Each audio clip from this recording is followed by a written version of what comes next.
The first rays of sunlight fall softly across the living room, but the house feels unusually silent. It's the morning after my birthday, and the familiar warmth of family chatter is nowhere to be found. I rub my eyes and notice something odd. The bed in my son's room is perfectly made yet. He isn't there. The realization strikes me like a punch to the chest. My son has disappeared, and not just disappeared but vanished without a trace. I walk to his room, slowly feeling the quiet thrum of anxiety. His belongings are gone, backpack, jacket, even the little sneakers he always leaves by the door. Only the empty desk remains, as if someone erased all evidence of him from the world. My heart pounds. 3 years of distance between us suddenly feel heavier. He'd been drifting away ever since high school, growing more secretive with each passing year. I notice a small crumpled envelope under the sofa cushions. The paper is yellowed, corners slightly torn, but the handwriting, my stomach twists. I know it instantly. His messy, slightly slanted letters, the way he loops his eye at the end of words, it's unmistakably his. How did he leave something for me? And why was it hidden? I pick up the envelope and something in my chest tightens. The handwriting stirs a memory of when he was small, carefully writing thank you notes for birthdays. Back then, life had been simpler. Back then, he had been mine to protect. Now, this small trace of him feels like a clue left deliberately yet ominously. I open it slowly. Inside is a single sheet of paper folded into precise thirds. On it, a short note in his handwriting reads, "I know I shouldn't leave like this, but I had no choice. Don't search for me yet." My hands shake. The words are polite, restrained, almost cold. I read them again, hoping I've misunderstood. But the ink doesn't lie. My son is gone, and he left this note as his only communication. I pace the room, heart racing. Questions flood my mind. Where has he gone? Why did he take nothing but the essentials? What could have forced him to vanish so suddenly? Glance at his desk one more time and notice his laptop open, though the screen is black. My instincts tell me there are clues here somewhere. The silence of the morning is broken only by the faint hum of the refrigerator. I notice an unusual object on the counter, a small key I don't recognize. It's old, heavy, and has a faded number engraved on its side. Something about it seems important, as if he wanted me to find it. My pulse quickens. Could this key open a drawer, a box, or something more dangerous? I feel an unsettling mix of anger, fear, and guilt. For years, I thought I was a good parent. I supported him, loved him, gave him guidance. But had I missed something? Was there a danger he was trying to protect me from? My mind races, but the answers elude me. The envelope and the key are the only threads of his presence left behind. Suddenly, the phone rings. It's the bank. My stomach drops. The clerk on the line speaks quickly, almost too fast. "There's been an unusual withdrawal on your account overnight. Can you verify this?" My hands tighten around the envelope. My son? Did he know? Could he?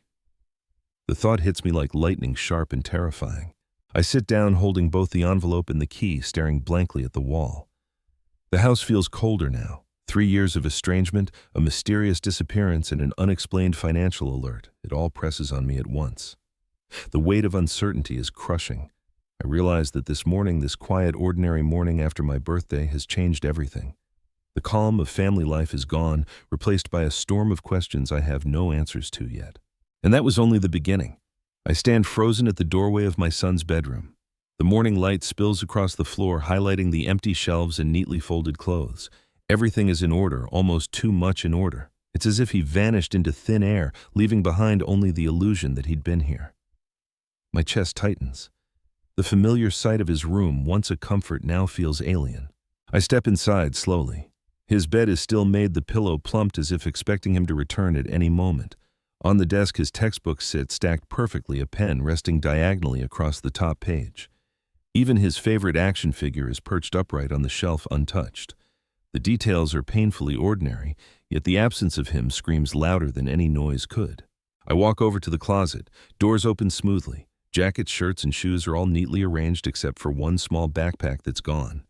He always carried it, even to the corner store. Its absence feels deliberate. I wonder if he left in such a rush that he forgot it, or if he didn't want me to find it.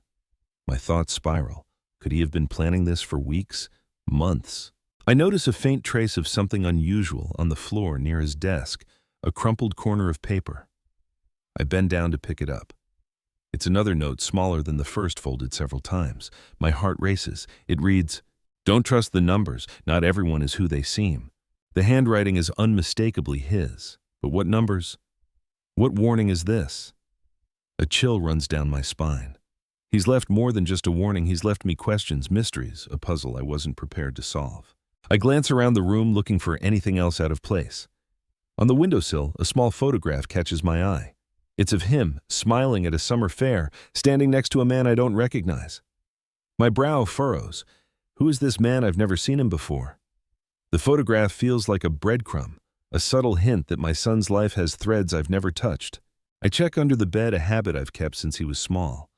Dust motes float in the sunlight and everything seems ordinary, until I see a faint indentation in the carpet. Something heavy must have rested there recently.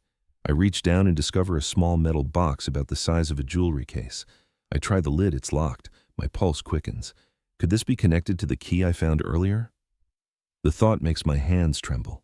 I step back, my mind spinning. The room, once a place of comfort, now feels like a vault of secrets. Each ordinary object, the neatly made bed, the books, the action figures, seems to mock me, hiding the reality beneath. My son is gone, and he's left me fragments of his life like pieces of a puzzle I may never complete. I sit on the edge of the bed holding the small box and the key. The silence presses down, and I realize something terrifying. The clues are here, but understanding them could be dangerous. He's left these hints for a reason, and I can't shake the feeling that someone somewhere is watching. The phone rings again. I hesitate before picking up, dreading another call from the bank, the police, or worse, a stranger with news I'm not ready to hear. The room feels smaller, closing in around me. The ordinary objects in his room, the key, the box, the photograph, are no longer mundane. They are warnings. They are evidence. They are doors to a truth I am not yet prepared to face. I take a deep breath, trying to steady my racing heart. Every instinct tells me to act carefully, to gather more information before making a move. But the questions burn inside me, relentless. Why did he leave? Who is the man in the photograph? What numbers was he warning me about? And most importantly, will I find him before it's too late? The bedroom, once familiar and safe, now feels like the threshold of a mystery I am forced to enter.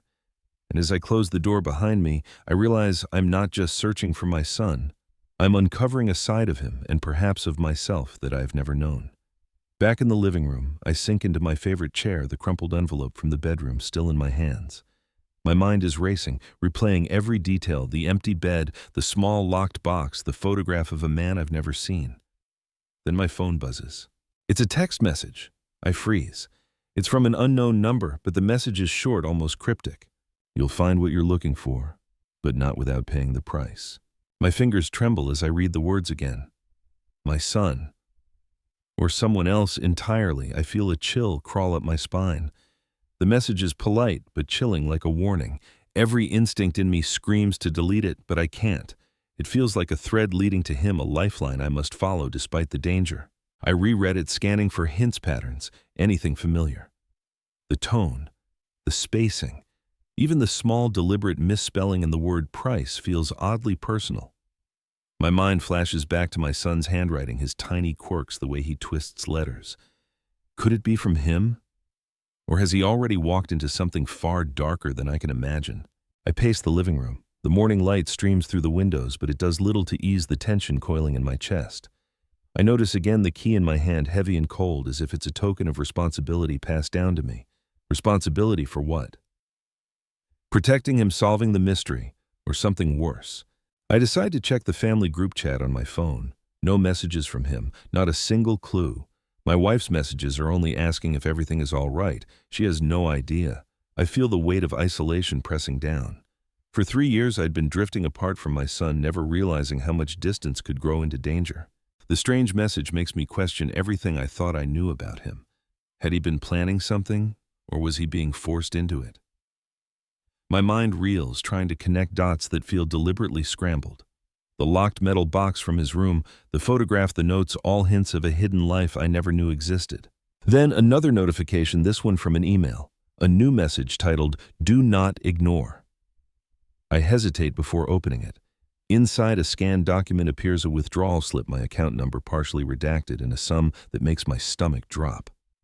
My son, could he really have done this? Or is someone manipulating the situation, framing him while keeping me in the dark? I lean back in my chair, heart hammering. The lines between victim and perpetrator blur. The person sending these messages seems to know too much. They know I am frantic, they know I am desperate, and they are feeding that desperation with just enough information to keep me searching. My thoughts are interrupted by the sound of the doorbell. I jump, glancing at the clock. It's early and I wasn't expecting anyone. My pulse spikes as I approach, cautiously peering through the peephole. No one is there. Only a small package sits on the porch, wrapped simply unmarked.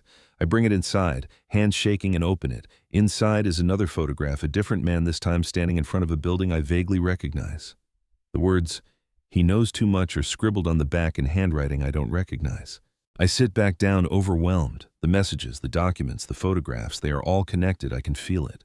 Someone is orchestrating this carefully, keeping me off balance, forcing me to uncover truths I may not be ready to face. And yet I cannot stop. Every parent fears losing their child, but the fear of losing them to secrets and lies is unbearable. I clutch the envelope again, thinks it could tell me everything, wishing the warnings were clearer. But all I have are pieces, fragments scattered like a puzzle I'm desperate to solve. I glance at the key on the table and the locked box from his room. The envelope, the messages, the photographs, all of them point to something bigger. Something I'm only beginning to understand. Whoever sent the message knows that I will follow every thread, uncover every hidden corner. They are counting on it, manipulating the stakes, playing with my fear. The strange message sits on my phone like a pulse in the dark, constant, insistent. I realize that this is no longer about a missing son.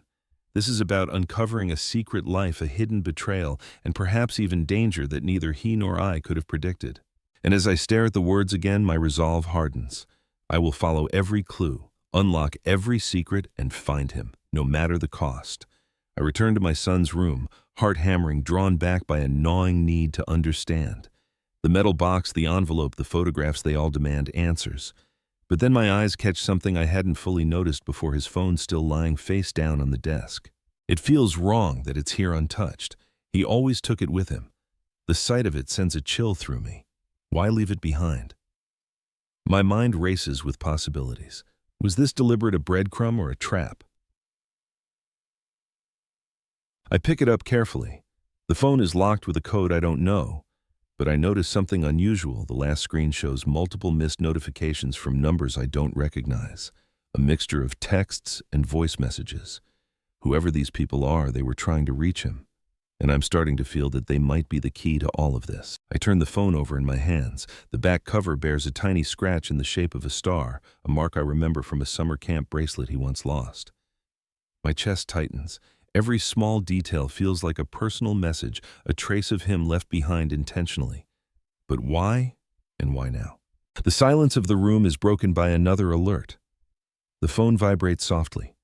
I hesitate, then pick it up. A notification flashes across the screen. Your account access will expire if not verified. My pulse spikes. The bank, is he involved in this too? My mind spins. I notice a small SD card sticking out from the side of the phone, partially hidden. Carefully, I remove it and slide it into my laptop. Files appear almost immediately: spreadsheets, photographs, scanned documents. My eyes widen. Among them is a document listing multiple bank accounts, some in my name, some under unknown names. The sums are staggering. My son, did he take money from these accounts? Or was he documenting something for protection? I pause, realizing the stakes. 3 years of estrangement secrets hidden behind polite smiles and casual words now crystallize in front of me. My son has been living a life I never knew, moving in shadows and numbers, hiding from who and why. Among the files is a folder labeled Instructions. My hand trembles as I open it. Inside, detailed steps about how to access a hidden account, passwords, and even hints about a safety deposit box. I remember the key I found earlier. My pulse quickens. The locked metal box from his room. Could it be the same? The realization strikes me like lightning. He didn't just disappear. He left a path for me to follow, knowing I would take it. A new message flashes on the phone, this time from a familiar number, his own. The text reads, "If you open this, know that not everything is as it seems. Trust carefully." The handwriting, or rather the tone, feels like him. Calculated, careful, almost pleading. My stomach tightens. He's here in spirit, guiding me through the labyrinth of secrets, but the danger is palpable. Every clue could be a trap. Every step could reveal truths too painful to bear. I sit on the edge of the bed, staring at the phone, the SD card, the spreadsheets, the key, and the locked box. It's a tangle of mystery, betrayal, and hidden secrets. I feel both fear and determination. I'm being drawn deeper into a world my son inhabited, one I never suspected, and the pieces left behind demand I follow them. Suddenly, I notice something I hadn't before, a message time-stamped at 3:17 a.m. That's the exact time he disappeared. My pulse quickens. Someone knew exactly when to act. Was it my son alone, or was there someone else orchestrating this? And if someone else was involved, are they still watching? The room seems to close in around me. Ordinary objects, his bed, his desk. The phone now feel loaded with meaning, each one a puzzle piece to a life I never understood. I realize that I cannot step back. I must follow the trail, decode the instructions, and uncover the truth about his disappearance. And yet fear lingers. Every file, every photograph, every hidden password feels like a warning someone doesn't want this mystery solved. And I begin to understand that finding him may not just reveal the truth, it may put both of us in danger. But the questions burn inside me, relentless. Where did he go? Who is behind this? And what hidden truth waits for me in the locked metal box? The phone vibrates again. A message pops up. You are closer than you think, but be careful who you trust. I glance at the box on the floor, the key in my hand and the phone buzzing with secrets. My heart races. The game has begun. The sudden knock on the door makes me jump, my heart skipping a beat. I wasn't expecting anyone. My fingers tighten around the phone and the key. For a moment I hesitate. Should I answer? Could it be someone coming to warn me, or someone I shouldn't trust? I open the door cautiously. Standing there is Mr. Lawson, our neighbor of 10 years. His face, his pale eyes darting nervously. I notice the slight tremor in his hands as he holds a small envelope. Are you okay? He asks, voice low. I saw him last night. My pulse accelerates. My son, what do you mean? I try to steady my voice. He shifts uncomfortably, glancing over his shoulder before stepping inside. I don't know how to say this. He was carrying a large bag, moving quickly, almost like he didn't want anyone to see him. He looked scared. The word echoes in my mind. It confirms what I had begun to suspect. This wasn't just a sudden disappearance. Something or someone was involved. My son hadn't run away for fun. He was fleeing. Mr. Lawson hands me the envelope. Inside there are a few photographs, blurry but revealing. One shows my son exchanging a briefcase with an unfamiliar man near the park. Another shows him walking away from a building late at night, glancing over his shoulder. The details are small, but the message is clear. My son had been involved in something he couldn't tell me about. I study the photographs carefully. There's something about the man in the first photo. He seems familiar, but I can't place him. The images are grainy, yet they carry a weight that makes my stomach churn. He didn't seem alone, Mr. Lawson continues hesitantly. There was someone else with him. I couldn't get a good look, but I saw shadows moving. It felt dangerous. The word hits me harder this time. The notes, the phone, the hidden accounts, they were no longer abstract clues. This was real. Someone was threatening my son or using him. The ordinary morning after my birthday has turned into a nightmare filled with secrets, fear, and uncertainty. I notice a small scratch on the envelope almost identical to the one on the key I found. My pulse quickens. Could Mr. Lawson have noticed it before giving it to me? Or is this another breadcrumb my son left intentionally? I try to speak, but words fail me. Why? Why didn't you tell me earlier? I manage finally. I didn't know what to say, he admits, shifting nervously. I thought maybe he was hiding something from all of us. I didn't want to interfere. But then I saw him again near the old warehouse. He looked desperate. Old warehouse. My mind races. That place has been abandoned for years. What was he doing there? And who is the other person? I glance back at the photographs, the building in the background. I recognize it from the neighborhood.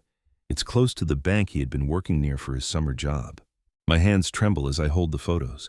Every detail now feels like a thread I have to follow, leading deeper into danger. My son's disappearance isn't just a personal loss. It's a mystery, layered with secrets, financial stakes, and people I've never met. Do you know where he went? I ask, trying to steady my voice. Mr. Lawson shakes his head. No. But I think he left a message for you somewhere. Something only you would understand. He hesitates. He He didn't want anyone else involved. The weight of the warning presses down on me. My son has been orchestrating a trail of clues, almost like a test, to guide me without endangering anyone else. And now I realize I am the only one who can follow it. I look at the key in my hand, the envelope, and the small photographs. The pieces are scattered, but they are beginning to form a path. One path that leads to the truth, but also to danger. Mr. Lawson leaves quietly, his presence lingering like a shadow in the room. I close the door behind him, my mind racing. Ordinary objects, the photographs, the envelopes, the key have become signs pointing towards something bigger, something darker. And as I sit back piecing together the clues, I feel the weight of the decision I must make. Follow the trail, uncover the truth, risk danger, or retreat into ignorance and lose him forever. The neighborhood, once a safe space, now feels like a labyrinth. And I realize every person, every object, every whisper could be a clue or a trap. But one thing is clear, I will follow him no matter what it takes. The phone rings again, shrill and insistent. My fingers tremble as I pick it up. It's the bank. My pulse quickens, dread tightening around my chest. "Good morning, sir," the clerk says. "We've noticed unusual activity on your account overnight. There's been a withdrawal of a significant sum. Can you verify this?" I freeze. The numbers blur before my eyes. My son. Could he have done this? Or is this another layer of the puzzle he's left me to solve? My stomach twists in knots. I don't know, I stammer. I need details. The clerk reads out the transaction. The account, partially redacted, matches one of the entries I saw on the SD card from his phone. My heart pounds. The withdrawal was timed exactly at 3:17 a.m., the same time my son vanished. The coincidence, or maybe not, is too precise to ignore. I hang up and stare at the phone in my hand. Questions swirl in my mind. Why would he take money from my account? Was he desperate, running from someone, or preparing for something bigger? Or is someone manipulating him and me? I glance at the envelope again, the notes, the photographs. Each ordinary object in my house has transformed into a clue, a piece of the puzzle. And now this bank alert confirms that the stakes are higher than I imagined. My son is not just missing, he's entwined in something dangerous, something involving large sums of money and unknown players. I rush to the desk and open the laptop. The SD card is still inserted. I review the files again. A hidden spreadsheet lists multiple accounts, withdrawals, and transfers. Some authorized, some clearly not. My son's name is connected to several entries, but there are also names I don't recognize. People who seem to be coordinating with him, or against him. The sheer scope of it makes my head spin. For 3 years, I thought I knew him. I thought I understood his struggles, his dreams, his mistakes. And now I see the truth. He's been living a double life, moving through shadows, leaving breadcrumbs for me to find.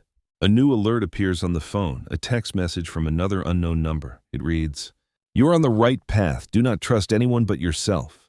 I feel the chill again. Someone is watching. Someone knows I'm uncovering the trail. Every step I take, every clue I examine is being monitored. My son's disappearance is no longer just personal. It's dangerous. I take a deep breath and decide to act. First, I must verify the bank transaction. I log into the account online, cross-referencing the withdrawal times, amounts, and destinations. Everything matches the files on the SD card. The withdrawals are real, significant, and perfectly timed. Whoever orchestrated this wanted it to appear deliberate, calculated, and frightening. I can't ignore the implications. The financial betrayal isn't just a warning, it's a signal. Someone has control over the situation, someone with knowledge of both my son and the accounts. And my son, he may have been forced into this, trapped in a game I barely understand. I glance around the room. The key, the locked box, the photographs, the envelope, they all demand attention. The ordinary objects of my life have become tools, signs, and warnings. And the bank alert confirms it. The danger is real, immediate, and unavoidable. I close my eyes for a moment, trying to steady my racing thoughts. The path ahead is clear, if terrifying. Follow the clues, uncover the truth, confront the betrayal, and find my son. Every step could reveal secrets, risks, and truths I may not be ready to face, but I have no choice. The alarm isn't just financial, it's personal. It's a reminder that the ordinary, everyday life I've taken for granted is gone. My son's disappearance has pulled me into a world of secrets, threats, and high stakes, and I am now inextricably part of it. I pick up the key again, hold the locked box in my hand, and glance at the SD card with the spreadsheets. My pulse is steadying, determination hardening. I will follow this path, I will uncover the truth, and I will find him. But a deep, nagging fear lingers. Every step closer to answers may also bring us closer to danger. and yet I know there is no turning back. I sit at the kitchen table, the key in my hand, and the phone buzzing with messages I can barely process.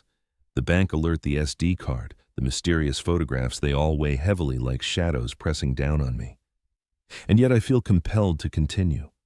Somewhere in this chaos is a clue my son left intentionally for me. That's when I notice it, a small envelope tucked behind a stack of magazines on the sideboard. I hadn't seen it before, not in the bedroom, not in the living room. It's ordinary at first glance, cream-colored, slightly worn, unsealed. But my heart quickens. The handwriting is unmistakable, my son. I pick it up carefully. The paper is slightly rough under my fingers, the edges frayed as if it had been hidden for days. My mind races. Why would he hide it here? Was it meant to be found now? Or later? Inside is a folded letter. I unfold it slowly, almost reverently. The words are written in his familiar hand, neat yet hurried. If you are reading this, you have begun to follow my path. The key is only the beginning. Trust carefully and pay attention to every detail. Someone is watching. Someone knows too much. My pulse quickens. The letter confirms what I had suspected. This was not random. Every object, every note, every hidden message was deliberate. He wanted me to find him, but he also wanted me to understand the stakes before taking the next step. I glance at the key again. Could it unlock the metal box in his room? And the locked box? Could it contain the next clue, the next piece of the puzzle?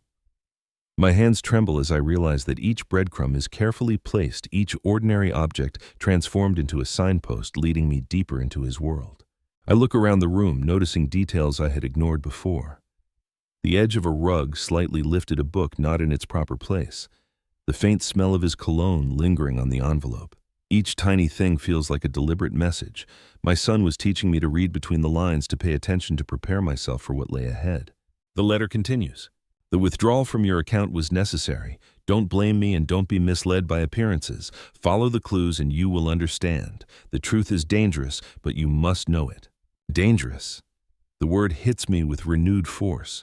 I knew there were financial stakes, but now it's clear my son was forced into something that may threaten not just him, but everyone involved, including me. I sit back, letting the weight of his words sink in. 3 years of distant secrets and missed signs now converge into a moment of clarity. He didn't run away randomly. He left a trail calculated and precise to protect me and to guide me toward the truth. I realized something important. The hidden envelope is not just a message, it's a test of trust, intuition, and courage. Whoever is behind this, whoever is orchestrating the threats and withdrawals, is counting on me to make mistakes, and I cannot afford to. My mind returns to the locked metal box. The key in my hand feels heavier now, charged with significance. Could opening it reveal answers? Or more danger, I feel a surge of determination. I will find out. I have no choice. I tuck the envelope carefully into my jacket pocket. Its contents are fragile, both physically and emotionally. The words inside are a lifeline, a warning, and a challenge. I must follow the trail, piece together the clues, and find my son before it's too late. The room feels smaller now, almost like it's closing in. Every object, the envelope, the key, the photographs, the phone, is alive with meaning, each one a fragment of a story I am only beginning to understand. And yet there is a strange comfort in that. At least now I know he is thinking of me, guiding me, protecting me in his own way. I take a deep breath, feeling the tension coiling in my chest. The path ahead is uncertain, dangerous, and full of secrets, but I will not stop. The hidden envelope has given me direction. It is the first real clue that my son did not disappear by accident. He left me a map, and I intend to follow it. And as I glance at the key one more time, the metal box waiting silently in his room, and the letter in my pocket, I realize the truth. The trail has begun. The stakes are high, and I am now a part of a dangerous game I cannot turn away from. I sit at the kitchen table, the hidden envelope from my son resting in my jacket pocket, my hands still trembling. The letter's words echo in my mind. Follow the clues and you will understand. The truth is dangerous. I feel the weight of responsibility pressing down on me.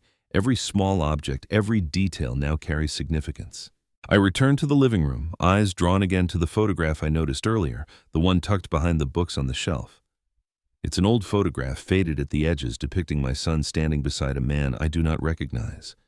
The setting is unfamiliar too, a sunlit park I've never visited, a small crowd of people blurred in the background. I pick it up carefully, tracing the outline of the man with my finger. Something about his posture, The tilt of his head, the faint smile, it feels familiar, almost unnervingly so. But I can't place him. Who is he? A friend? A mentor? Or someone darker? I notice a small mark in the corner of the photograph, a tiny stamp half worn. My heart skips a beat. I've seen that stamp before on documents my son had hidden in the SD card. Could it be a clue, a signature? My mind races, connecting threads I barely understand. I examine my son in the photograph. He looks happy, carefree, unaware of the shadows that would later engulf his life. I feel a pang of guilt remembering the years of distance between us. Had I missed the signs? Could I have prevented him from being drawn into something dangerous? Then I notice something subtle. The man's watch glints in the sunlight, a unique, heavy design. I've seen that same watch in one of the blurry photos from Mr. Lawson, the neighbor, the one showing my son exchanging the briefcase. My pulse quickens. This isn't a coincidence. Someone is orchestrating everything, carefully connecting my son to people I don't know, hiding secrets in plain sight. I flip the photograph over, hoping for more clues. Scrawled faintly on the back in pencil are words I can barely read. Trust only the one who knows the key. My breath catches. The key, the locked metal box, the envelope. It all fits together, yet the puzzle remains incomplete. My thoughts are interrupted by a subtle sound, the faint hum of my phone. A new notification. Another message from an unknown number. The photograph is more than it seems. Look closer. My hands shake. I study the image again, scrutinizing every detail. The background, the shadows, the positioning of the figures all seem deliberately placed. Could the crowd behind them be a clue, a symbol? Or is my mind imagining patterns where none exist? I realize with a sinking feeling that the photograph is more than just a memory. It is a map, a warning, a breadcrumb leading me deeper into my son's hidden life. And like every clue he has left, it is charged with meaning carefully calculated to guide me without revealing too much. I sit back, letting the weight of the photograph sink in. The ordinary objects of my home, books, envelopes, keys. Photographs are no longer mundane. Each is alive with significance, a silent testimony to my son's journey, his secrets, and his courage. And each challenges me to uncover what he cannot say aloud. I glance once more at the man in the photograph. There's something unsettling in the familiarity I feel but cannot name. Could he be an ally or someone who has manipulated my son all along? The uncertainty gnaws at me, filling the room with tension. The photograph, the envelope, the key, and the metal box are all connected. I understand that my next steps must be careful. One false move, one misinterpretation, and the trail could be lost or worse, lead to danger for both of us. I take a deep breath, holding the photograph and letting my mind trace every detail once more. The shadows in the image, the mark of the stamp, the glint of the watch. All of it points to a deeper mystery I am only beginning to uncover. And as I place the photograph carefully back on the shelf, I know that the path ahead is treacherous, yet unavoidable. I will follow every clue piece together, every secret, and find my son. But even now, I sense that what I will uncover may change everything I thought I knew about him, and about myself. I can hardly breathe. The photograph still lies on the shelf, its shadows and details etched into my mind when the phone rings again. This time it's a voice I know too well, a close family friend, someone I had trusted without question. Have you heard? The voice asks, unusually cold. Your son, he's been borrowing money from people he shouldn't have. The words hit me like a hammer. I stumble back, clutching the envelope in my pocket. Borrowing money from who? Why? My mind races through the past 3 years, his distance, his secrets, the small hints I had ignored, and now it all begins to feel like a betrayal I never anticipated. What do you mean? I ask, voice shaking. The friend's tone hardens. I'm not sure, but I know he's mixed up with some dangerous people, people who don't care about him, or you. Be careful, don't let him drag you in. My hands tremble. For a moment I feel dizzy, caught between fear, confusion, and anger. How could my own son, my child, be involved in something like this? And more importantly, how much of it was his choice? How much was forced? I pace the living room, struggling to think. The bank withdrawal, the hidden SD card, the photographs, the envelope, the key, and the locked box, they're all pieces of a puzzle now tinged with betrayal.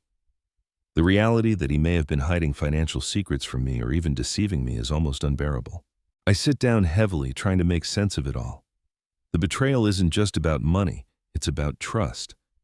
For years I believed I understood him, knew his heart guided him as a parent should, and now in a single phone call that belief is shattered. I reach for the envelope again, reading the words, "My son left for me." Trust carefully and pay attention to every detail. Someone is watching. Someone knows too much. Suddenly, the meaning crystallizes. The borrowing, the withdrawals, the mysterious accounts, they were part of his strategy. He left a breadcrumb trail designed to protect me while navigating dangers I could never have anticipated. But the sense of betrayal lingers. I think about the photographs Mr. Lawson gave me, the man exchanging the briefcase, the shadows in the background. I realize now that my son was walking a fine line between survival and deception, forced to hide truths from me while leaving just enough for me to follow. The friend on the phone continues, unaware of the full context. "I don't know what he's planning, but don't get involved until you know more. People like him, they take advantage of trust." The words sting. Trust, that fragile, delicate thread between parent and child. My son has been forced to navigate a world I cannot see, leaving me out of the loop for my own safety, and now I feel the sharp edge of betrayal cutting into my heart. I hang up, breathing heavily. I can't allow myself to dwell on anger. I know better now. This isn't simple disobedience or recklessness. This is survival. Every action he's taken, the borrowed money, the hidden accounts, the cryptic messages, is part of a larger strategy, one I must decipher before it's too late.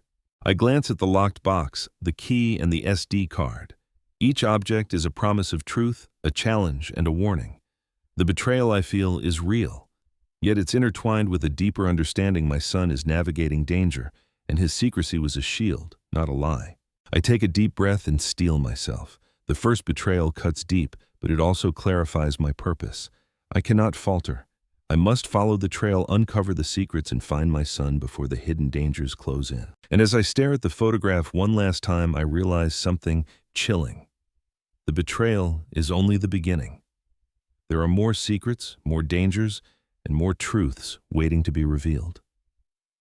I return to my desk, the envelope, the key, the locked metal box, and the SD card all spread before me. The letter, the photographs, the messages, they swirl together in my mind like pieces of a puzzle I've only just begun to assemble. Then my laptop chimes with an alert from the bank. Another transfer has been made. My heart stops. The amount is significant, the account unrecognizable. My son, or someone else. I click the alert open, carefully scanning the details. The transfer originated from the account he had accessed, the same one linked to the SD card. But the destination, it's a foreign account, one I have never heard of. My pulse quickens. I pause, trying to think. Could this be my son again, or is someone using his absence to move money, manipulate accounts, and hide traces of criminal activity? My fingers tremble as I trace the transaction, noting the date, the time, and the unusual routing code. Everything is calculated, deliberate, almost surgical. I open the SD card files again, comparing the entries. The spreadsheets reveal a pattern, multiple transfers timed perfectly, designed to leave a trail for anyone who might follow. My son's handwriting, his notes, the hidden envelope, it all begins to make sense. He wasn't just taking money, he was signaling, leaving breadcrumbs for me to discover. A notification pops up on the phone, an anonymous text. The transfer is only a fraction. Follow the trail to find him. I feel a chill crawl down my spine. The message confirms what I feared. There's more at stake than I realized.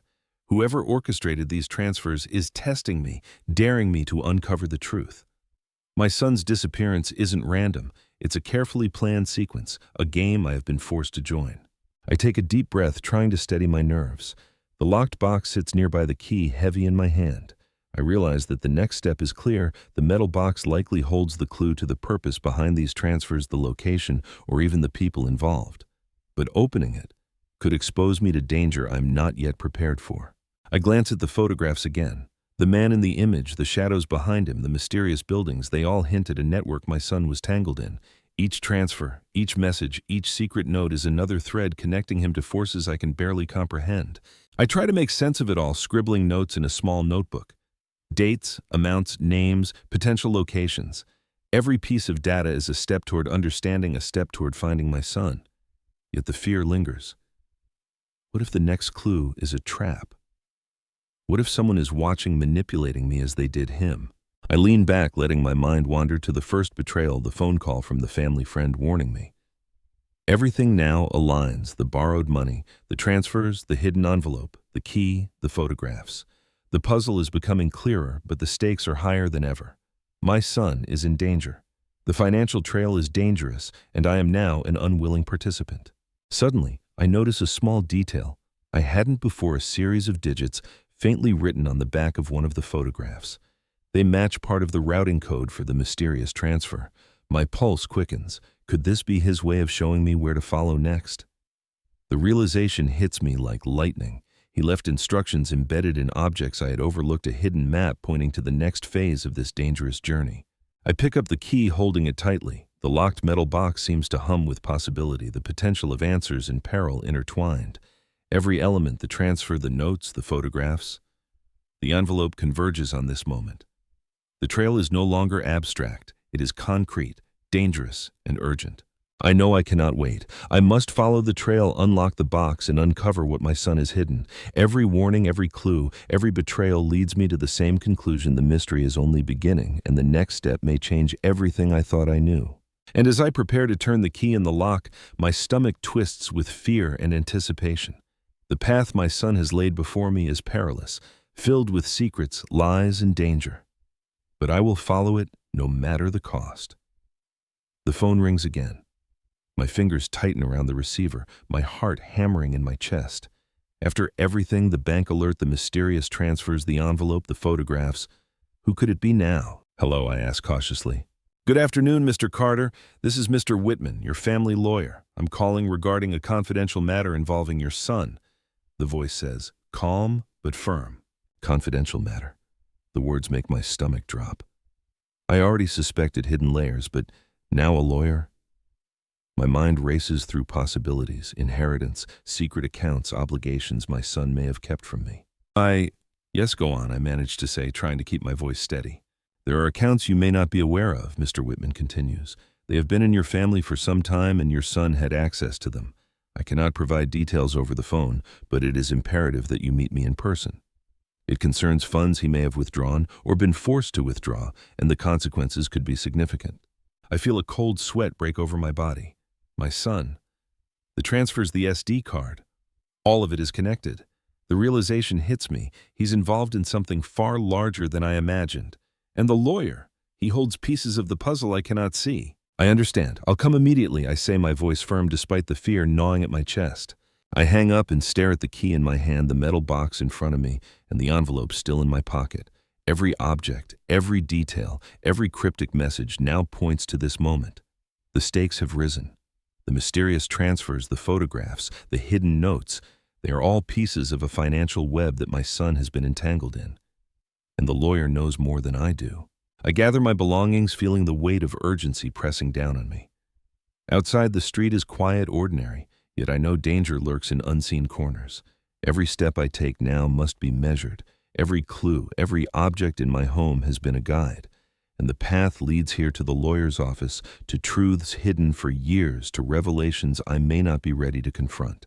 As I drive, my mind races. Who else knew about these accounts? Were the mysterious transfers orchestrated by my son, or was someone else manipulating him? The photographs. The envelope, the key, they all suggest careful planning. But why and for whom? I arrive at the office, a small building tucked between more modern structures. Mr. Whitman greets me in the lobby, his expression serious, almost grave. He leads me into a private room, closing the door behind us. "Mr. Carter, thank you for coming. Please have a seat," he says, gesturing to a chair across from his desk. I sit, my pulse racing. He opens a folder, laying photographs, documents, and account statements in front of me. My eyes widen. There they are, records of multiple accounts, some in my name, some in others' names I don't recognize. Withdrawals, transfers, deposits, all neatly documented. And among them, my son's name appears repeatedly, sometimes as a signatory, sometimes as an intermediary. "Your son," the lawyer begins, "has been involved in managing these accounts. Some withdrawals appear irregular, but I believe they were part of a deliberate plan. However, there is a deeper matter. One of the accounts contains funds tied to someone who may be dangerous. This is why he disappeared." Dangerous. The word echoes in my mind louder than before. My son's disappearance, the financial clues, the envelope, the photographs, it's all part of a larger story. And the lawyer is holding the key to the next stage of the mystery. I lean back, trying to process, but why didn't he tell me, I ask, voice tight. "He couldn't," Mr. Whitman replies quietly. Some things were too risky to disclose, and he left a trail for you knowing you would follow it. He trusted you to uncover the truth carefully. I feel a strange mix of relief and dread. The betrayal I sensed earlier, the borrowed money, the mysterious transfers, is tempered now by understanding. My son's actions were deliberate, protective, and secretive. But the danger is real, and the path ahead is uncertain. The lawyer slides a document toward me. It lists the account's instructions and access codes. I realize that the next steps, unlocking the metal box, following the transfers, decoding the photographs, depend on these new details. And as I leave the office clutching the folder, I understand the truth. My son has hidden more than money. He has hidden his life, his fears, and perhaps even his enemies. And now it is my responsibility to follow the trail he has left, uncover every secret, and find him before it's too late. I step out of the lawyer's office, the folder heavy in my hands, each page a tangible connection to my son's hidden life. The crisp afternoon air does nothing to calm my racing heart. I know that every step I take now carries weight. Every clue, every photograph, every number could lead me closer to him or to danger. The first thing I do is return home. I need to organize everything.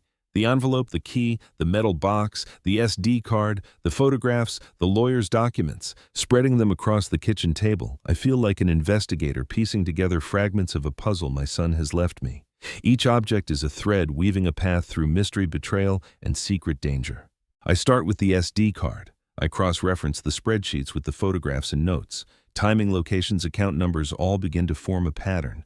My pulse quickens as I notice something subtle. A series of deposits and withdrawals corresponds to specific landmarks in the photographs. He was leaving markers for me, breadcrumbs only I could follow. I pick up the key in the locked metal box. My hands tremble as I turn it over, inspecting every edge, every scratch. This is the next step, the first physical action I must take. I realize the box isn't just storage. It's a clue, a test, and possibly a warning. I can almost feel my son's presence guiding me, even in his absence. I make a list: first the box, then the locations hinted at in the photographs, then the accounts and their connections. It's methodical, precise, just like him. I cannot afford to rush. Every mistake could cost me valuable time or put us both in danger. Outside, the streets are calm, ordinary. But I can't shake the feeling of being watched. Shadows move where none should. Ordinary pedestrians glance too long. Every corner, every passing car feels like a potential threat. My son's warnings echo in my mind. Someone is watching. Someone knows too much. I decide to start with the metal box. I take it to the living room and examine it carefully. The key slides into the lock with surprising ease. My heart hammers as I turn it, the click sounding louder than it should in the silent room. I lift the lid slowly. Inside is another envelope, this one thicker, more formal. The handwriting is unmistakably my son's. I unfold it, revealing documents, photographs, and a small USB drive. The papers are meticulous, detailing recent movements, bank transactions, and notes about unknown associates. The photographs show buildings, meeting points, and even a shadowy figure my son seems to have noticed before vanishing. I feel a chill run down my spine. He has left me instructions, evidence, and a path, but the reality is stark. This is not just a game. Someone is orchestrating events behind the scenes, someone powerful, and my son is in the middle. I take a deep breath, gripping the envelope. The next steps are clear. I must follow the locations in the photographs, cross-reference with the accounts, and investigate each clue cautiously. Every lead is potentially dangerous, but I cannot hesitate. I start packing laptop, USB drive, photographs, envelope. My phone buzzes again, another message. You're closer than you think, but the wrong step could cost you both. I pause, staring at the screen. The threat is unmistakable. The urgency palpable. Every step from now on must be calculated. I feel the weight of responsibility pressing down. This isn't just a search for my son. It's a race against an unseen adversary. I take one last look around my home. Ordinary objects, books, envelopes, keys, photographs now feel like allies, silent guides in the hunt. The path ahead is treacherous, uncertain, and fraught with danger. But I know there is no turning back. My son has left me the trail. I must follow it. And as I step out into the fading sunlight, determination hardening in my chest, I realize the truth. The search has begun, but the real danger and the real revelations are only just ahead. The street is quiet as I walk toward my car, the envelope, photographs, and USB drive clutched tightly in my hands. My mind races, tracing every detail I have uncovered so far. The locked box, the hidden accounts, the bank transfers, the photographs, the messages. Every step feels weighted, as if someone unseen is monitoring my movements. I notice a shadow detach itself from an alleyway across the street. My pulse spikes. The figure approaches quickly, deliberate, yet not threatening at first glance. As the stranger comes closer, I notice the hood obscuring their face, the hands tucked tightly in their pockets. "You're following the trail," the voice says low, careful, almost a whisper. I stop, gripping the envelope tighter. Who are you?" I ask, trying to steady my voice. The stranger tilts their head slightly, the hood shadowing their expression. "Someone has been watching your son. Someone powerful. You need to be careful. One wrong move and everything he tried to protect could be lost, or worse, put both of you in danger." My heart hammers. "Are you trying to help me?" I ask, suspicion and hope tangled in my chest. The figure nods once. "I know about the transfers, the accounts, the hidden paths he's left. You must follow carefully. Trust only what he left for you, no one else." I glance at the photographs, the envelope, the USB drive. "And you, who are you?" The stranger doesn't answer. Instead, they reach into their pocket and slide a small piece of paper across the ground. I bend to pick it up. It's a single word written in bold letters: warehouse. Beneath it is an address I recognize from one of the photographs my son had left. "They're moving fast," the stranger says, finally stepping back into the shadows. "Follow him. But beware, there are eyes everywhere." Before I can ask another question, they are gone, swallowed by the street. My pulse races. The warning feels real, immediate, and terrifying. Every step I take from now on must be calculated. Every clue could lead to answers or a trap. I read the note again. Warehouse. The word burns into my mind. I remember the photographs showing a building near the park, the briefcase exchange, the shadowy figure in the background. Everything aligns. My son has left this breadcrumb for me, but now there is an added layer. Someone else is involved, someone watching, someone powerful. I take a deep breath, trying to steady my thoughts. The stranger's warning confirms my worst fears. My son's disappearance is not random, and the financial transfers, the hidden accounts, the messages, all of it is part of a larger game. And someone is orchestrating moves against him, possibly against me. I glance at the USB drive again. It contains information my son left for me. Photographs, notes, instructions. I realize it is now more critical than ever. I must decode it, understand it, and follow the path he has laid while avoiding dangers I cannot yet see. The city feels different now. Every passerby, every parked car, every corner seems charged with potential threat. The ordinary streets have transformed into a labyrinth of danger, shadows, and secrets. My son's trail, once a series of cryptic clues, now has a tangible location: the warehouse. I make a mental checklist: photographs, envelope, USB drive, the key, the locked box. I need to gather everything before heading to the warehouse. Every item is a piece of the puzzle, a safeguard, a step toward understanding what my son has been hiding and why. As I walk back to my car, I feel the weight of responsibility pressing down. This isn't just a search. It's a test of wits, courage, and trust. The stranger's warning lingers. Eyes everywhere. I cannot underestimate the danger. Every move must be calculated. Every step could reveal secrets or provoke unseen adversaries. I slide into the driver's seat, gripping the envelope and USB drive, the key, and photographs beside me. My mind races with questions. Who is orchestrating this? Why is my son in danger? What will I find at the warehouse? The path forward is clear yet perilous. I must follow the trail he has left, decode every clue, and uncover the truth before it's too late. And as I start the engine, determination hardening in my chest, I realize the reality. The stranger's warning is only the beginning. The next move may change everything. The warehouse note burns in my pocket as I drive through the city streets. My mind replays the stranger's warning, eyes everywhere. Trust only what he left for you. The city feels unfamiliar now. Ordinary pedestrians and parked cars transformed into potential threats, shadows stretching longer than they should. Every corner could hide someone watching, waiting. As I round a familiar intersection, my phone buzzes. A text from one of my son's friends flashes on the screen. "I know where he went. Meet me at the corner, quickly." My heart races. This is either the break I've been waiting for or a trap. I stare at the message, trying to detect any hint of deceit. I recognize the number. Yes, but trust has become a fragile thing. For 3 years, this friend seemed loyal, always helpful, yet now the urgency feels suspicious. I drive cautiously to the designated corner, parking a few blocks away. The friend is there, pacing, glancing over his shoulder. When he sees me, relief floods his face, but there's something off: hesitation, a nervous energy that sets my instincts on edge. "Where is he?" I ask, voice tight. The friend swallows hard. "I don't know everything. He's mixed up in something big, dangerous. People. You need to follow me." I narrow my eyes. "Why should I trust you?" "How do I know this isn't a trap?" He hesitates, then pulls out a small envelope from his jacket pocket. "He left this for me. Told me to give it to someone who is serious about finding him. That's you." I take the envelope, hands trembling. Inside is a single sheet of paper with directions, times, and a small map carefully annotated with handwriting. I recognize immediately my son's. Relief mixes with suspicion. He's guiding me, but the stakes are higher than I imagined. "Follow this, but stay alert," the friend warns, glancing around nervously. I don't know who else is watching.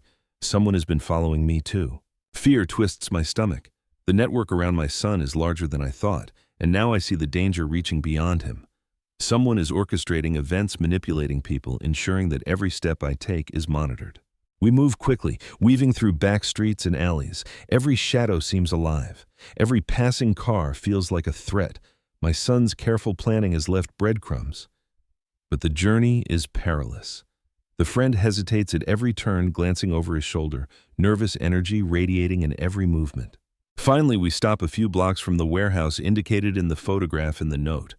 The friend leans in, whispering, "Be careful. He's counting on you, but the wrong move could ruin everything." I nod, feeling the weight of responsibility pressing down. This is no longer just a search for my son. It is a delicate balance of trust, caution, and action.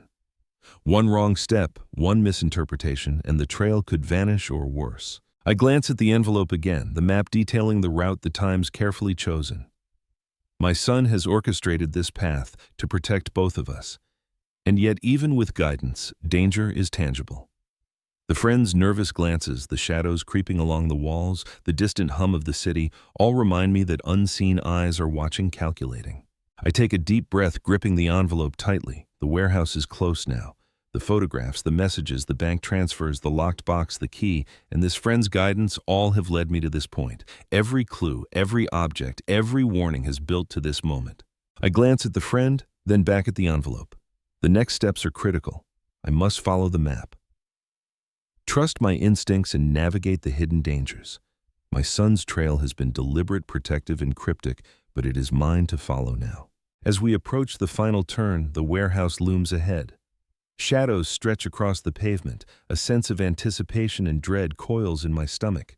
The search is nearly over, but I know that answers and danger await inside. And as I step forward, determination hardening in my chest, I realize the truth. The friend's sudden presence, the hidden envelope, the carefully marked map, these are more than clues. They are tests. Every step now could reveal my son or the peril surrounding him. We stop a few feet from the warehouse. The friend looks tense, glancing over his shoulder as though expecting someone or something to appear from the shadows. The city hum fades behind us, replaced by an eerie silence that presses on my chest. I can almost hear my own heartbeat, rapid and uneven. I reach into my jacket pocket and pull out the envelope I received from him earlier, the one my son left specifically for me. It's thicker than the previous letters, heavier, as though it carries more than words. My hands tremble as I examine the paper. I haven't opened it yet. Something inside tells me this is different. The friend notices my hesitation. "Now might not be the best time," he says quietly. "We don't know who's watching. Open it later, somewhere safe." I shake my head. No, he left this for me. If there's anything that will help me find him, I need it now. I set the envelope on a nearby ledge and slide out the contents carefully. Inside is a folded letter sealed with a small wax stamp. The handwriting is unmistakably my son's, familiar, precise, and deliberate. I break the seal, unfolding the letter, slowly feeling the weight of each word before my eyes. "If you are reading this, it means you have followed my path so far. I am not in danger yet, but there are forces at work that you do not know. Trust no one but the items I have left for you. The warehouse is important. You will find a key to the next stage inside. Be careful, there are eyes everywhere, and some will do anything to stop you." My stomach tightens. He mentions the warehouse, the key, and dangers I hadn't fully considered. The weight of responsibility presses down. Every object, every note, every photograph he has left is a step closer to the truth, but also deeper into peril. The letter continues. Inside the warehouse you will find evidence of those involved in my disappearance. It is critical you remain calm and methodical. One misstep could endanger both of us. Remember the key, the metal box and the envelope. They are your guides. Use them wisely. I paused, taking in the gravity of the words. My son has orchestrated every step to protect me while leaving clues that will lead me to him. And yet the thought of entering the warehouse knowing that danger could be waiting fills me with dread. The friend shifts nervously. We should go. I can help guide you, but be aware. This isn't just about finding him. There are people who will do anything to stop us. I nod, folding the letter carefully and placing it back in the envelope. Every line of his handwriting feels alive, deliberate, almost like a direct communication from him in the midst of uncertainty. He's warning me, guiding me, protecting me even in his absence. I glance at the warehouse ahead. Its large rusty doors and shadowed windows feel imposing, like a gate to another world. The photographs, the hidden envelope, the messages, they all converge here. This is where the trail leads, where the next major revelation waits. The friend gestures to the side entrance, slightly ajar. This way, he whispers. We can get inside without drawing attention. But stay close and don't make a sound. I take a deep breath, clutching the envelope and the letter inside. My pulse is steadying, determination hardening. Every clue my son has left: the key, the metal box, the USB drive, the photographs. And now this letter is a guide to navigate the unknown. As we step forward, the shadows of the warehouse stretch across the ground, swallowing the fading light. The sense of danger is palpable.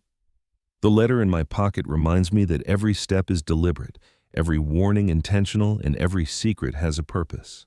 And as we slip inside, moving quietly into the darkness, I realize the truth. The unopened letter was not just a message. It is a lifeline, a warning, and a key to the next stage of the journey, a journey that will reveal truths, dangers, and betrayals far greater than I could have imagined. The warehouse is cold and silent, the faint smell of dust and rust hanging in the air. The dim light from the windows casts long shadows that stretch across the concrete floor, and every creak of the building feels amplified. I clutch the unopened envelope from my son in my hand, feeling the weight of every word he has left behind. Each clue, each message, each photograph has led me here, but I know the truth waiting inside could change everything. The friend gestures to a side room, a small office at the back of the warehouse. This is where he left the last piece, he whispers. Be careful. I step forward slowly, every instinct on high alert. The envelope trembles slightly in my hands. Inside, my son has hidden something more than paper, something personal, revealing, and dangerous. I set the envelope on a metal desk, the surface cold beneath my palms. Slowly, I unfold the letter again. This time I notice something I hadn't before: a smaller piece of paper tucked inside, folded meticulously. My heart races as I pull it out. The handwriting is unmistakable, my son's, but the words are heavier, almost desperate. Father, I need to confess something. Everything I've done, every secret, every transfer, every message, it was to protect you. There are people who would hurt us if they knew what I have uncovered. I didn't want to involve you, but now you are part of it, whether I like it or not. I'm sorry for the lies, for the betrayals, and for the secrets. Please understand that I did this to keep you safe. Trust no one but what I have left for you. My chest tightens. The words hit me harder than I expected. Betrayal and love, fear and protection, all wrapped together in one confession. My son had hidden the truth to shield me, but in doing so, he had drawn me into a dangerous web I barely understood. I feel anger rise first. Anger that he didn't trust me enough to tell me earlier, anger at the danger he's placed us in. But it's quickly replaced by a deep, aching empathy. He has been forced to navigate a world of shadows, lies, and threats, carrying burdens I never imagined. And now, through this confession, he is asking me to trust him, to follow his carefully laid trail, and to act with courage. The friend shifts uncomfortably. I didn't know he left this here, he admits quietly. I just followed the instructions in the envelope he gave me. I nod, still absorbing the confession. Every object in this warehouse, the envelope, the photographs, the key, the USB drive, is a piece of my son's plan, a map through danger, a message of trust and guidance. The confession makes it clear the path ahead is not just about finding him, but about understanding the full extent of what he has faced. I glance at the metal box again. My hands tighten around the key. This is more than a clue. It is a lock on a truth that has been hidden from me for years. The confession has opened the emotional door, preparing me for what I am about to discover physically, the next critical piece of the puzzle. The letter continues the words deliberate and precise. Inside the box, you will find evidence, instructions, and something personal I could not leave in a message. You must follow carefully. This will explain why I had to disappear, why I had to protect you, and who is truly behind everything. Be strong, and remember, this is only the beginning. My pulse quickens. The confession confirms what I had suspected all along: my son's disappearance. The mysterious financial transfers, the hidden accounts, the photographs, and the notes were all part of a protective strategy. And yet the confession also adds weight, turning this from a mystery into an emotional journey, one where betrayal and love are inseparable. I fold the letter carefully, my mind racing. I now know the stakes, the dangers, and the reason behind every cryptic clue. And I know the next step, the metal box. Inside lies the answers, the personal truths, and the revelations that will finally explain why my son vanished and what forces we are up against. I take a deep breath, gripping the key tightly, the envelope with the confession secure in my other hand. Every instinct tells me this is critical. One wrong step, one misinterpretation could endanger both of us. And yet determination hardens in my chest. I must follow the trail, unlock the box, and confront the truths my son has left behind. And as I move toward the metal box, I realize the confession has changed everything. The path is clearer, the stakes higher, and the emotional weight heavier than ever. The real journey, the one that will reveal betrayal, danger, and hidden truths, is only beginning. The confession weighs heavily in my chest as I stand in the dim light of the warehouse. Every word my son wrote echoes in my mind: trust no one but what he has left. The path is deliberate, the danger is real. And yet as I hold the envelope and the key in my hands, a nagging thought surfaces, one I have avoided for years. 3 years ago, I made a decision. A choice I thought was harmless at the time, a small financial maneuver, a business shortcut. At the time, it seemed inconsequential, a minor misstep in the ledger, a promise I had not fully honored. But now, I realize the consequences of that mistake have rippled outward, touching my son in ways I never imagined. The SD card, the spreadsheets, the hidden accounts, all of it points back indirectly to me. My son had discovered my past missteps, my failures as a father and as a man, and he had been forced to act. He borrowed money, moved funds, created a trail of breadcrumbs, not to punish me, but to protect me from dangers I never even recognized. I stagger back against the cold concrete wall, pressing the envelope to my chest. Guilt rises sharp and burning. Every action I took, every secret I thought was buried, may have exposed him to the people watching, the dangerous forces moving in the shadows. I should have protected him, guided him better, noticed the signs. And yet I failed. My eyes fall on the metal box again. The key in my hand feels heavier now, charged not just with the weight of discovery, but with the burden of my own past mistakes. This box is more than a clue. It is a bridge between my failures and his survival. Inside, I suspect lies not only answers about his disappearance, but the consequences of choices I made years ago. I reach for my phone, scrolling through the messages, the emails, the notes. Every warning, every cryptic phrase, every hint left by my son seems connected to my own history. The realization hits me like lightning. The danger we face is not just external. It is entwined with my life, my misjudgments, my secrets. The friend who guided me here notices my pale expression. "Are you all right?" he asks, cautious. I think I understand part of why this happened," I say, voice tight. "It's not just him. It's me. Something I did years ago. It put him in this situation." The friend nods slowly. "I suspected as much. That's why he left you the trail. He knew you'd connect the dots, and he trusted you to act carefully." The weight of trust, guilt, and urgency presses on me. My son's careful planning, the hidden notes, the photographs, the USB drive, they all become more meaningful in the context of my past. Every breadcrumb was placed to protect me, but also to navigate dangers that stem from decisions I made long ago. I take a deep breath and close my eyes. The warehouse feels colder, darker, more threatening than ever. Shadows stretch across the floor, every creak of the building amplified. The past mistakes I've carried silently for years now intersect with my son's present, creating a labyrinth of secrets, threats, and urgent decisions. I think of the bank transfers, the hidden accounts, the envelope, the photographs. Each of them is a thread woven through both my son's actions and my own history. And as the realization sinks in, I understand something crucial: the path to finding him, protecting him, and uncovering the truth cannot ignore my own failures. I must confront them, acknowledge them, and act decisively. The key and the metal box call to me. Inside, I suspect lies the next revelation, evidence of the danger, the people orchestrating the threats, and perhaps a direct connection to my past mistakes. The envelope in my hand, the confession, and the map all point toward one thing: answers are waiting, but they come with risk. I steel myself, gripping the envelope tightly, the key in my other hand. The past is no longer a shadow behind me. It is a force intertwined with the present, shaping the next steps, the next dangers, and the next revelations. I must move forward, confront both the secrets my son has revealed and the mistakes I've hidden, or risk losing everything. And as I take a step toward the metal box, I realize the truth facing my past is now inseparable from finding my son. The web of secrets, betrayal, and danger is complete, and the next revelation will change everything. The warehouse is silent, except for the soft scuff of my shoes on the concrete floor. The key in my hand feels heavier than ever, and the envelope and letter from my son burn against my chest. I can feel the weight of the trail he has left, the meticulous planning, the warnings, and now the shadow of my own past mistakes pressing down on me. Every step forward feels charged with danger. A sudden sound, soft, deliberate, makes me freeze. Footsteps.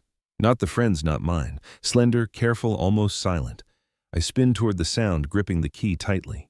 A figure emerges from the shadows. Someone I didn't expect. A woman mid-30s, dressed in dark clothing with sharp eyes that seem to measure every movement I make. She raises her hand slightly, not threatening, but cautious. "You're following his trail," she says softly. Her voice is calm, deliberate. "I know what you're looking for, and I can help you." Suspicion spikes through me. "Who are you? How do you know him, and why should I trust you?" She steps closer into the dim light, revealing an ID badge clipped to her belt. "My name is Claire. I work with him, in a sense. I've been helping from the shadows, making sure he can move without being caught. I've been tracking the people who are after him, and I've been leaving subtle hints for someone he could trust, someone who would follow carefully. That's you." I swallow hard. Her calm demeanor and the precise way she speaks suggests she knows far more than anyone else I've encountered. But the tension in the warehouse, the shadows, the previous warnings, the strange people watching, makes it impossible to relax. "What do you want from me?" I ask, voice tight. "Why help me now?" "Because," she says, glancing around as if the walls themselves have ears, "he can't do it alone. And neither can you. You are part of the trail now, the people following him, the transfers, the threats, they're not going away. But if we work together, we can stay ahead." I hesitate. Every instinct screams caution. She could be another layer of deception, another shadow orchestrating danger I can't yet see. But the clarity in her voice, the knowledge she displays, the subtle hints that align with my son's trail, it all feels credible. She reaches into her coat and produces a small tablet. I've mapped the accounts, the movements, the locations he visited. This shows the connections, who's behind it, and the potential traps ahead. Follow carefully, and we can intercept them before they realize we're onto them. I lean over the tablet, studying the intricate network of names, dates, and locations. Her information is precise, connecting the photographs, the hidden envelopes, the bank transfers, and even the mysterious warehouse. It fills gaps in the trail my son has left, making the dangerous puzzle slightly more navigable. But trust is fragile. I glance at Claire, searching for signs of deception. Her expression remains calm, almost unreadable. Every gesture, every word seems measured. I realize that while she is helping, she also maintains a distance, a deliberate ambiguity that keeps me cautious. "You have to understand," she says, noticing my hesitation. "I'm not here to lead you blindly. Follow your instincts. Use what your son left. And remember, there are eyes everywhere. Some will do anything to stop us." The urgency in her voice reinforces what I already know: the path ahead is fraught with danger. My son's planning, the trail of clues, the locked box, the photographs, they are all critical. But now Claire's guidance gives me an edge, a partner in the shadows who may help me navigate the threats I cannot yet see. I take a deep breath, feeling the tension coiling in my chest. Every step from now on is calculated, every clue a test, every ally potentially a threat. Claire may be an unexpected ally, but I will proceed carefully, relying on the trail my son left and the trust I have in my own instincts.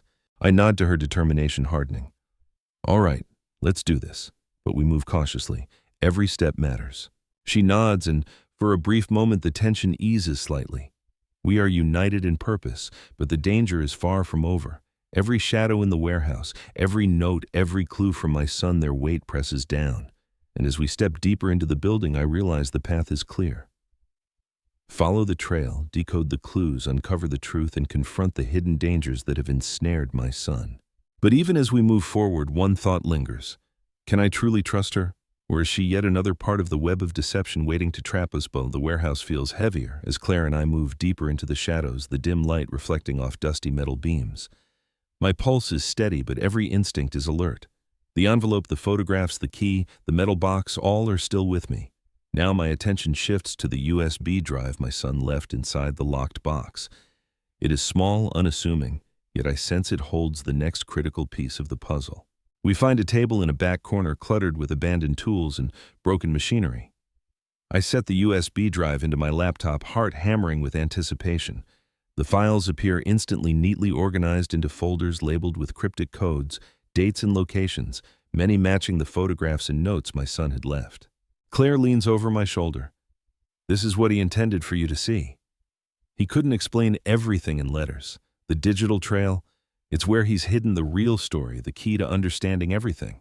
I nod my eyes, scanning the first folder. Inside are spreadsheets, photographs, scanned documents, and several encrypted files. The spreadsheets show bank transfers, times, destinations, and names, all linking the shadowy figures from the photographs to movements my son has tracked carefully. The patterns are deliberate, almost surgical. One folder stands out, labeled Critical Read Last. I hesitate. Could this contain the information that explains everything, including why he disappeared and the dangers surrounding him? Claire notices my pause. Go ahead, she says, calm but urgent. He wouldn't leave you anything dangerous without a trail to follow. That folder is the culmination of his planning. I click it open. Immediately, a password prompt appears. My son's handwriting comes to mind, letters I've seen, notes, the envelope, the photographs. I type the most logical password, a date from one of the photographs. The folder unlocks. Inside are photographs, scanned letters, and encrypted files detailing meetings, transfers, and secret accounts. But among them is something unexpected. A video file labeled "For Father, Watch Carefully." My hands tremble as I double-click it. The screen flickers to life. My son appears slightly disheveled, but calm, sitting in what looks like a small hidden room. His eyes meet the camera directly. "Father," he begins, voice steady but urgent. "If you're seeing this, it means you've followed the trail so far. Everything I've done, the transfers, the accounts, the hidden messages, was to protect you and to stay one step ahead of them. There are people watching, dangerous people, and they are connected to secrets from your past. I know you didn't realize it, but your choices set some of this in motion. I had to act carefully, secretly, to keep both of us safe." My chest tightens. The words confirm what I feared. My son's disappearance is intertwined with both my past mistakes and his current danger. He continues, explaining in detail the web of threats, the shadowy figures, the transfers, and the people who are still tracking us. Every digital clue, every encrypted file, every spreadsheet I've seen so far is now contextualized. He leans closer to the camera. The next step is critical. There is a location I couldn't reveal in letters, but it is embedded in the digital files. You must follow the coordinates carefully. Claire knows some of it, but the rest depends on your ability to decode the files and follow the trail. Trust only what I've left for you. One mistake, and it could be too late. The video ends, leaving the room in an eerie silence. I stare at the screen, breathing heavily. The USB drive, once just another object, has become a lifeline. A detailed map to the next stage, revealing both danger and truth. Claire glances at me. He's laid everything out perfectly. Now it's your turn to act. I nod, gripping the envelope key and USB drive tightly. The digital clues have clarified the path, but the tension is higher than ever. Someone is watching. The danger is imminent, and the next step will reveal truths that have been hidden for years. Secrets, betrayals, and perhaps even the identity of those orchestrating the threats. I take a deep breath, feeling determination harden in my chest. The son's trail, both physical and digital, is now almost complete. Every clue, every document, every photograph has led to this moment. And as I prepare to move to the next coordinates, I realize the truth. The web of secrets, danger, and betrayal is far larger than I imagined, and the answers may finally reveal everything, or plunge us into even greater peril. I leave the table, the USB drive, the envelope, and the key carefully packed into my bag. Claire follows silently, her eyes scanning the shadows of the warehouse as though expecting danger to appear from any corner. The video from my son replays in my mind, his calm, deliberate voice, the instructions, the warnings. Every detail points to the next step, and the next step is clear. Find the hidden savings. The coordinates from the digital clues lead us to a nondescript storage facility on the outskirts of the city. The building is dull, industrial, almost invisible against the gray sky. I feel a chill. The location seems ordinary, but every step of this journey has taught me that ordinary appearances hide extraordinary danger. Claire gestures toward the entrance. He marked this place for a reason. The files suggest the savings are hidden but accessible only if you follow his trail carefully. I nod, swallowing hard. My hands tremble slightly, but determination hardens. This is the culmination of months of clues, warnings, and hidden traces. If my son has truly hidden something valuable here, it could be the key to understanding why he disappeared and who is behind the danger. Inside the storage facility, the air is musty, the smell of concrete and dust pervasive. Row after row of locked units stretches ahead, each identical, each anonymous. I study the coordinates again, comparing them to the numbers from the USB drive. My pulse quickens as I identify the exact unit my son marked in his files. I approach the locker, the metal cold beneath my fingertips. Using the combination noted in the encrypted files, I unlock it. The door creaks open, revealing a nondescript box taped shut and labeled with my son's handwriting for father, open carefully. My hands shake as I lift the box onto a nearby table. The weight is substantial, as though it contains both importance and consequences. I pull the tape slowly, breaking the seal with precision. Inside, I find several envelopes, each labeled with different names, dates, and accounts.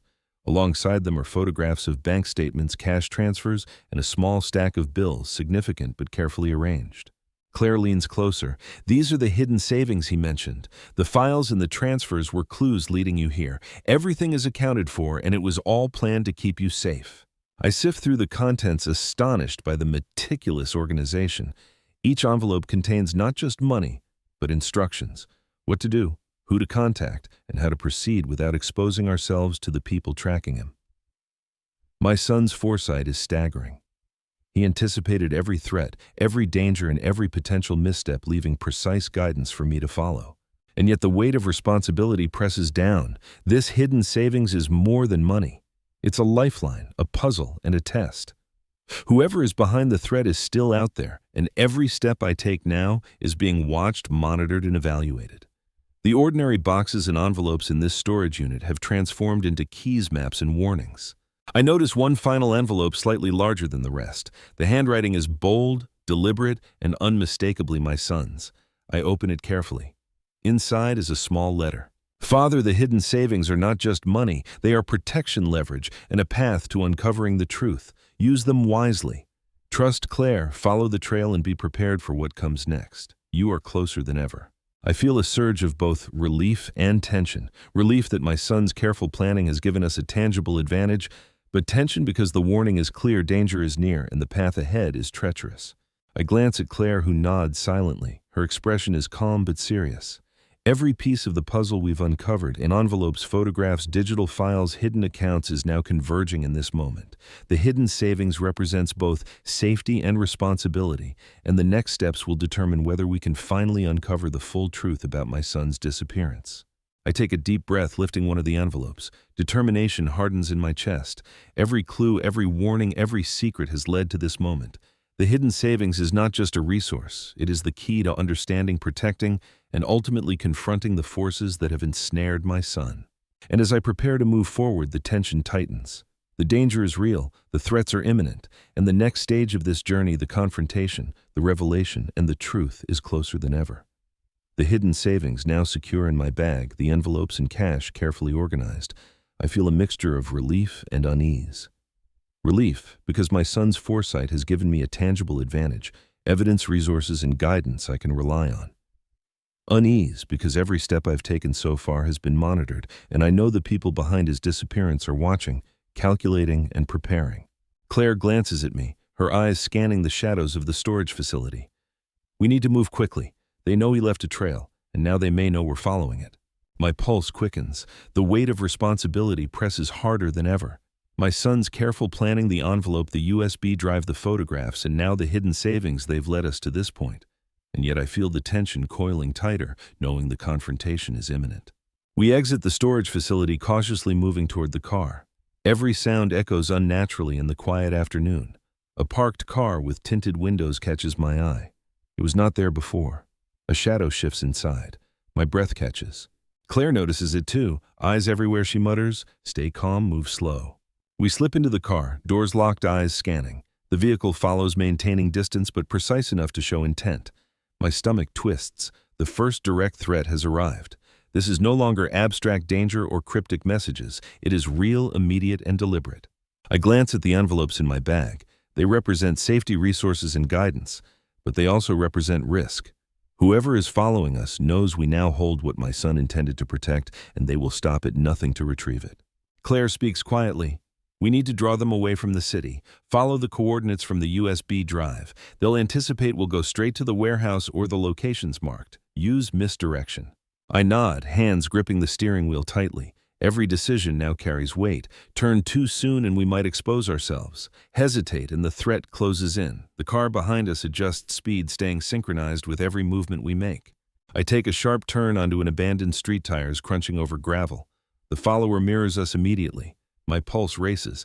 They are skilled, patient, and dangerous. The first confrontation is not physical yet, but it is clear they are testing us, probing for weaknesses. Claire whispers, "We need to use the hidden locations from the photographs." He anticipated this. Follow the trail carefully. Split attention. Keep them guessing. I do as she suggests, taking a series of unexpected turns through alleyways, parking lots, and side streets. The pursuer adapts immediately, a silent predator keeping distance but never losing sight. My heart pounds. Each maneuver is a delicate balance of evasion and observation. Suddenly, the car behind us accelerates slightly, trying to close the distance. A chill runs down my spine. This is the first direct attempt to interfere, the first tangible threat to both the trail and the hidden savings. Claire reaches over, pointing to a narrow lane to the left. "Here, take it. It's a shortcut, hidden, but maintain control. They might follow the obvious route." I turn sharply, tires skidding slightly over loose gravel. The pursuing car reacts, hesitates, and then continues, straight, seemingly misled by the unexpected move. My chest heaves. The first confrontation has been avoided, but the danger is real and ongoing. I glance at Claire, her expression calm, but tense. "They know we're close," she says. "They're not giving up. The real confrontation is ahead. Prepare yourself." I nod, gripping the envelopes, the key, and the USB drive. Every lesson from the trail so far, the photographs, the hidden notes, the digital clues, and the hidden savings, has led to this moment. I know the confrontation is inevitable. This first encounter is just the beginning of a far larger challenge, one that will test my instincts, my courage, and my ability to protect my son.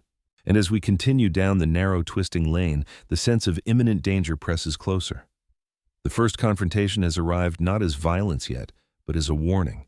Every shadow, every turn, every sound could signal the next move, and I realize the trial is only beginning.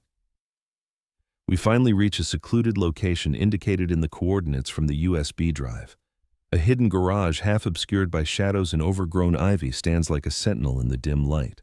Claire gestures to me, her voice low and urgent. "This is it. Whatever he wanted you to find, it's here. But be careful, this is where the truth begins." I take a deep breath, gripping the envelopes and USB drive tightly. Every step of this journey, the hidden box, the letters, the photographs, the bank transfers, the hidden savings, has led to this precise moment. And now the culmination of my son's meticulous planning will reveal the reality behind his disappearance. We enter the garage quietly, the creak of the old metal door echoing across the concrete walls. The dim light inside reveals stacks of files, ledgers, and folders. And at the far end, a laptop is set up on a small table still powered on. A video file is highlighted, labeled simply, "For Father, Truth." I approach cautiously, my chest tightening with anticipation. I plug the USB drive into the laptop and open the file. The screen flickers, and my son's face appears. He looks tired, more serious than I've ever seen, but his eyes hold the same determination I recognize so well. "Father," he begins, voice steady but urgent. "If you're watching this, it means you have followed the trail carefully, and you are ready for the truth. There are people behind everything, the transfers, the hidden accounts, the threats. They are connected to my mother's former associates, to a past you have tried to forget." My chest tightens. Memories flood back, decisions I had made years ago, small shortcuts in business, hidden partnerships that I thought had ended without consequence. And now I realize the consequences have returned in a way that directly affected my son. He continues, "When I discovered what they were planning, how they were targeting you indirectly, I had no choice but to disappear and create a trail you could follow. The hidden savings, the envelopes, the photographs, the digital clues, they were all part of a protective plan. I needed to ensure you could find me safely while uncovering the network threatening us both. I feel a wave of guilt and awe. The betrayal I felt earlier, the borrowed money, the hidden transfers, the secrecy was not deceit. It was strategy carefully executed to protect me from forces I could never have anticipated. My son had carried a burden I was only now beginning to understand. He leans closer to the camera, his expression grave. The people behind this are dangerous, connected to both my mother's former associates and old business connections you had. They believed you would never intervene directly, so they thought I was expendable. That's why I had to act alone, but I left the trail for you so you could help safely and decisively. The room feels colder, heavier, charged with the reality of what he is revealing.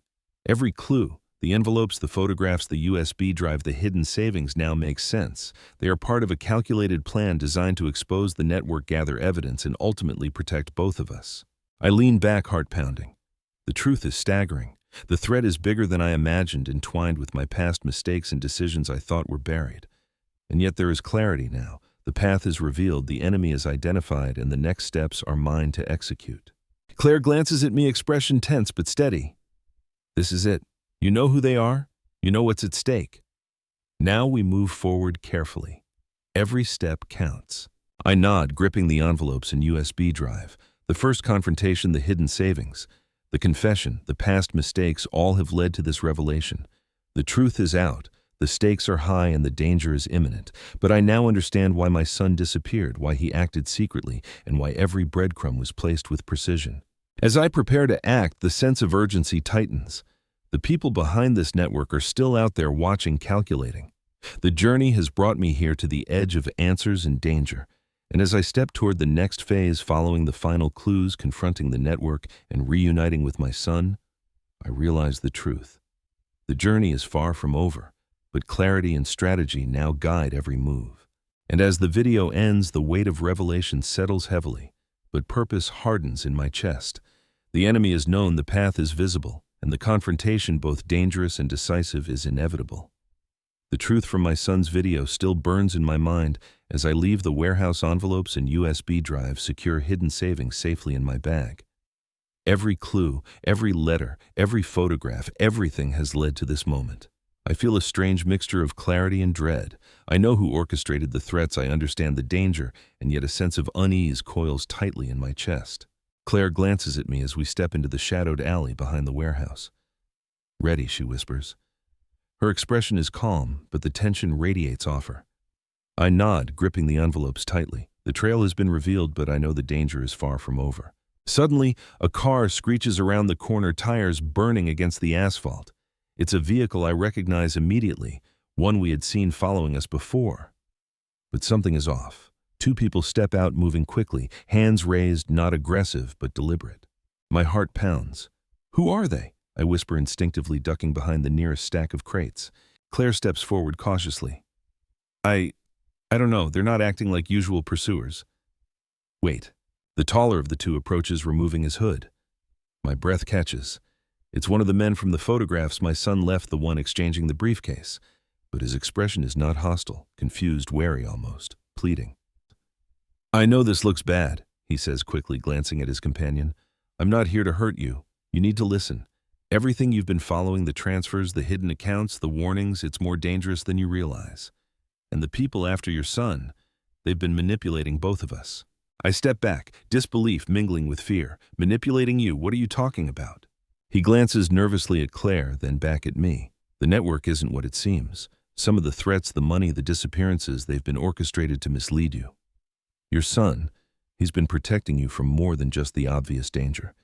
There's a deeper layer, one even I didn't fully understand until recently. And now we're all targets. A chill runs down my spine.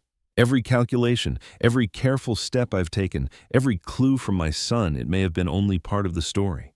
The trail I've followed so carefully could have been manipulated, designed to lead us into a trap or expose hidden players I haven't accounted for. Claire stiffens, her eyes narrowing. Explain yourself, now. The man nods, hands raised in a gesture of peace. I'm telling you the truth. Some of the transfers, the envelopes, even the hidden savings, they were partially decoys. The real threat comes from inside the network your son uncovered. He left clues to keep you moving, but he couldn't reveal everything in case it fell into the wrong hands. I feel a cold pit open in my stomach. The plan, the trail, the hidden savings, the letters, they are all part of something far larger than I imagined. And for the first time, I realized that danger isn't just external, it's layered, deceptive, and reaching deeper than anyone could anticipate. "What do you mean by inside the network?" I demand. The man takes a deep breath. "Someone you know, someone close, has been collaborating with the network. They've been watching, influencing events, and even creating false trails to mislead you. Your son anticipated this, leaving breadcrumbs only someone vigilant like you could follow. But even so, there are surprises you aren't ready for." My hands tighten around the envelopes. Betrayal, protection, danger. They're all tangled together now. Every step, every clue, every decision my son made was designed to protect me, but also to navigate layers of deception I hadn't realized existed. Claire steps closer, whispering urgently, "We need to move. This changes everything. The next stage, the confrontation we thought was coming, it's not what we expected. We need to stay ahead or we'll all be trapped." I nod, adrenaline surging. The unexpected twist has upended everything I thought I knew. The trail my son left, the clues I've followed, and the hidden savings, they are all now part of a more dangerous game. The enemy is closer, the deception deeper, and the stakes higher than ever. And as we move quickly through the shadows, heading toward the next coordinate my son left, I realize the truth. The unexpected twist is not the end. It is the escalation. Every step I take now could reveal new truths, hidden betrayals, or imminent danger. The confrontation I anticipated is here, but it is nothing like I imagined. We reach the final coordinate. My son left the edge of an abandoned industrial complex. Rusted beams jut into the sky, broken windows reflecting the late afternoon sun. The air is thick with tension, each sound amplified, a distant clatter of metal, the hum of an idling car nearby, the echo of our footsteps. Claire moves cautiously beside me, her eyes scanning for any hint of danger. "This is it," she whispers. "Everything he left us, every clue, every envelope, every warning, it all converges here." I take a deep breath, gripping the envelopes, the USB drive, and the key. Each item has been a breadcrumb in my son's trail, a shield against danger and a guide toward truth. And now we stand at the threshold of the ultimate revelation. The metal door of the complex groans as we push it open, shadows stretching long across the cracked concrete floor. Inside, we find a small, secured room. Papers, photographs, and files are scattered across a table, illuminated by a single shaft of sunlight piercing through a broken window. And at the center lies the final object, the locked metal box, the key fitting perfectly into its worn lock. I slide the key and the lock clicks, and I lift the lid slowly. Inside are folders filled with bank statements, photographs, personal notes, and most importantly, a letter addressed to me. My hands shake as I pick it up, unfolding the pages carefully. "Father," the letter begins, my son's handwriting, precise yet trembling. "If you've reached this, you have followed the trail perfectly. What you hold now is everything, proof of the network, evidence of those behind the threats and instructions to protect yourself and me. I've done everything to shield you, but there are still dangers you cannot see." The letter details the people orchestrating the threats, associates from my past, shadowy figures connected to the financial network, and even someone close to the family who had manipulated events behind the scenes. Every warning my son left, every cryptic clue, every hidden envelope was part of a protective strategy. I feel a mix of shock, relief, and guilt. Shock at the depth of deception, relief that my son's careful planning has given us a chance, and guilt for the past mistakes that indirectly put him in danger. Each folder, each envelope, each photograph tells a story of protection, strategy, and survival. Claire steps forward, whispering, "He's given you everything. Now it's your turn to act." I scan the room, the documents, the hidden savings, the USB drive. The puzzle is complete, but the weight of responsibility presses down harder than ever. We have the evidence, the resources, and the knowledge, but we are not safe. The network is still active, and the final confrontation has only just begun. Suddenly, a noise from the shadows, a figure steps into the light. I freeze.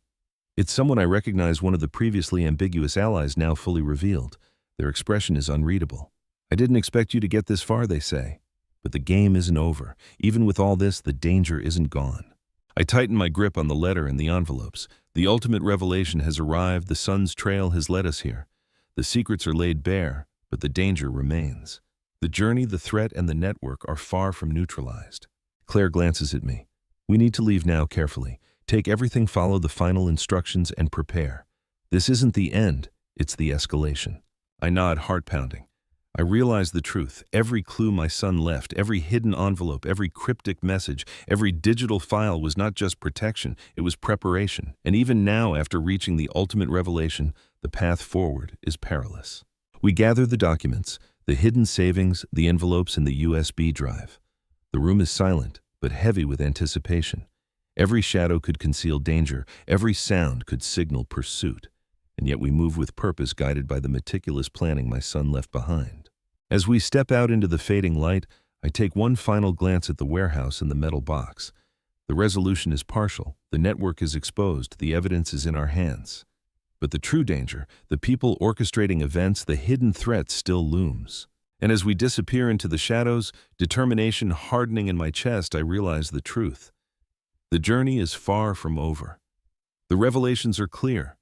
The path is visible, and the danger is imminent, but we have the tools, the evidence, and the guidance to survive and to confront what comes next. Because in this game of secrets, betrayal, and protection, the real resolution is never final. Thank you for staying with me through this story. If it touched you, please subscribe and continue with the next story in the playlist.